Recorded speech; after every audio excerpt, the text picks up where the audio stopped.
Entonces, recapitulando un poco lo que se ha visto en toda esta sección.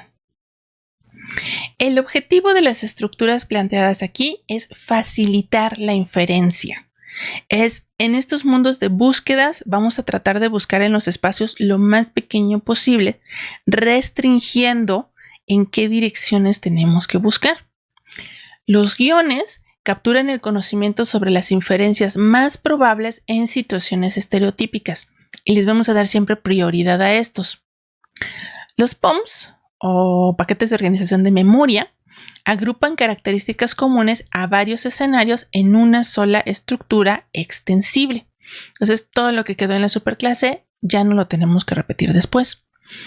Y todo lo que se aprende sobre una se propaga hacia las demás.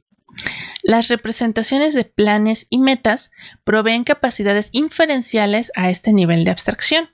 Estas incluyen cajas de planes, plan boxes, ya están prehechos, planes nombrados, que simplemente ya los mandamos a ejecutar pasando ahora sí que como argumento las instancias de los objetos donde aplican, y categorías de metas, donde recordemos que cada categoría pues está asociada a una familia de posibles soluciones para ese tipo de metas.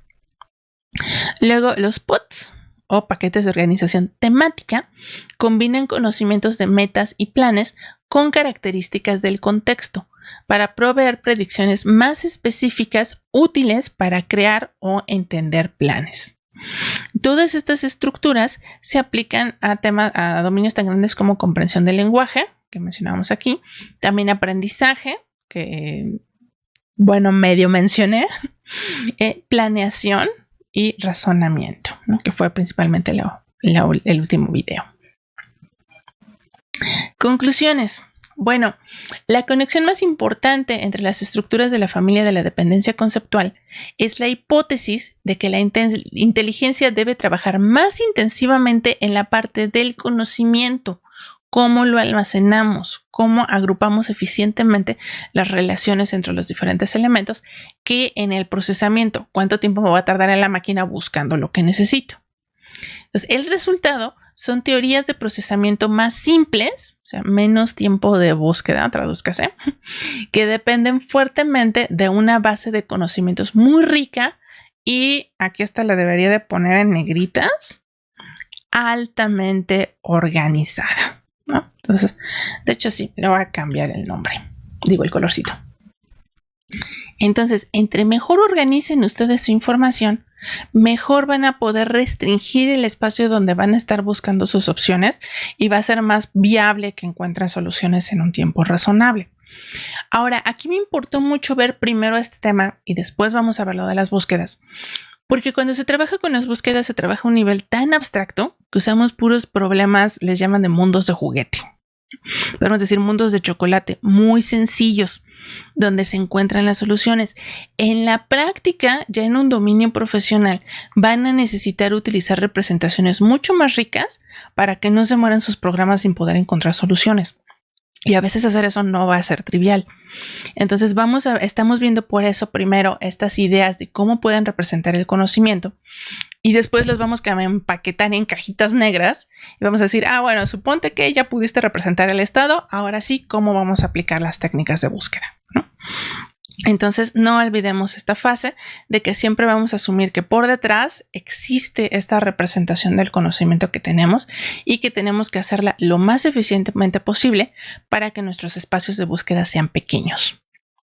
Entonces, hay más problemas, de hecho, que se deben atender para completar la información en estas representaciones.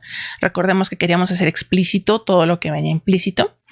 Y se mencionó la idea de que hay que incluir el conocimiento de sentido común. Aún de entre los ejemplos que mencioné, son muy sencillos. Hay de hecho proyectos enteros donde se han tratado de hacer bases de conocimientos de puritas afirmaciones de sentido común. Y por ejemplo, un sitio aquí es SIC. También había uno que se llamaba Open Mind Common Sense. Miren, sí me la encontré. Es Open Mind Common Sense, desarrollado por el MIT. El otro que mencionaba SIC, de hecho, le pertenece a una empresa y es un producto comercial. Y en estos proyectos se hacen recopilaciones de frases hasta como las engrapadoras están típicamente en las oficinas. ¿no? O el rallador de queso se encuentra típicamente en la cocina. Entonces son proyectos bastante grandes para poder hacer explícito todo ese conocimiento que nosotros pues simple y sencillamente no sabemos y lo usamos, ¿no? Por eso ponía aquí un ejemplo que decía una frase: salimos a pasear al perro, tuvimos que llevar bolsitas. ¿Por qué necesitaban las bolsitas? Bueno, hasta ahorita en todos los textos que mencioné siempre se podía extraer el contexto del texto mismo. En este caso no hay nada en el texto que nos diga por qué había que llevar bolsitas al salir a pasear el perro, pero ¿qué nos dice en sentido común? ¿O qué nos dice nuestro contexto, nuestra historia? Pues que el perro puede hacer del baño y hay que recoger lo que hizo, especialmente ahorita en una época en la que nos importa mucho no estar contaminando, ¿no? Entonces, ese tipo de conocimiento pues es adicional al texto que se está tratando de interpretar. Y para poderlo interpretar en una computadora necesitamos tenerlo almacenado en algún lugar de donde lo podamos recuperar. Y de eso tratan precisamente estos proyectos. Y bueno, por último, les quiero dejar una tarea. Es una tarea pensada, ¿no? Insisto, realmente en este curso solamente podemos ver una embarrada muy rápida de qué trata todo esto. Pero si quisieran implementar un sistema que aproveche todas estas ideas, habría que considerar lo siguiente. 1. ¿Qué estructuras de datos son adecuadas para almacenar y manipular estas representaciones? Observen que tenemos varios tipos de relaciones entre nuestros conceptos. Entonces, ¿cómo lo representarían? ¿Cómo lo guardarían en una computadora? ¿Qué algoritmos permitirán explotar mejor esta información representada? Siempre dije, bueno, lo vamos a poner así para poder realizar inferencia. Ok, ¿y cómo van a recorrer sus estructuras de datos? ¿Con qué reglas de inferencia? ¿Cómo vamos a implementar estos algoritmos de manera eficiente? Porque aquí un todos contra todos o fuerza bruta va a matar al programa al primer intento. ¿Qué aspectos deben tomarse en cuenta para la persistencia de la base de datos antes, durante y después del procesamiento? Que no se nos quede todo en memoria, porque entonces cualquier cosa que hayamos deducido se va a morir en el instante en el que apaguemos la máquina. Y de hecho, relacionado con estas preguntas están las elecciones del lenguaje de programación que se realizaban en la época en la que se desarrolló todo esto.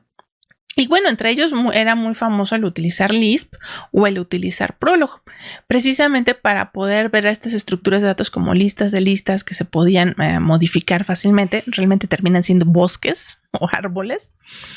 Sí, montones de árboles eran bosques. Y con eso se implementaban, ¿no? De hecho, hasta había máquinas de hardware que estaban especializadas en ejecutar código de Lisp, aunque, bueno, no duraron mucho en el mercado, ¿no? Pero existieron. Entonces, para nosotros intentar retomar estas cosas, pues nos podría llamar la atención cómo fueron hechos estos sistemas. Varios todavía los pueden encontrar en las universidades, en los sitios de los investigadores, y siguen estando en Lisp y en Prolog. Y también ustedes podrían preguntarse, bueno, unas cuantas décadas después, con el conocimiento que ustedes tienen, ¿cómo se les ocurre que podrían resolver este tipo de problemas y cómo lo aplicarían ya en problemas pues del ámbito profesional? Les vamos a dejar ahorita abiertas estas preguntas y la idea es que a lo largo del curso ustedes mismos vayan retomando qué de todo esto les puede servir para los sistemas en los que vayan a tener que trabajar. También les recomiendo, si quieren echarle un ojo por ahí a los proyectos que ya existen, bueno, vean cómo los programaron, ¿no? Y como les decía, yo me basé completamente, casi el 99% de lo que está en esta presentación está sacado de este artículo. Lo van a encontrar en el aula, lo pueden buscar también en Google y sale inmediatamente. Y a partir de aquí pueden checar otras referencias ya a más detalles de cada uno de los ejemplos que se mencionaron aquí. Muchas gracias.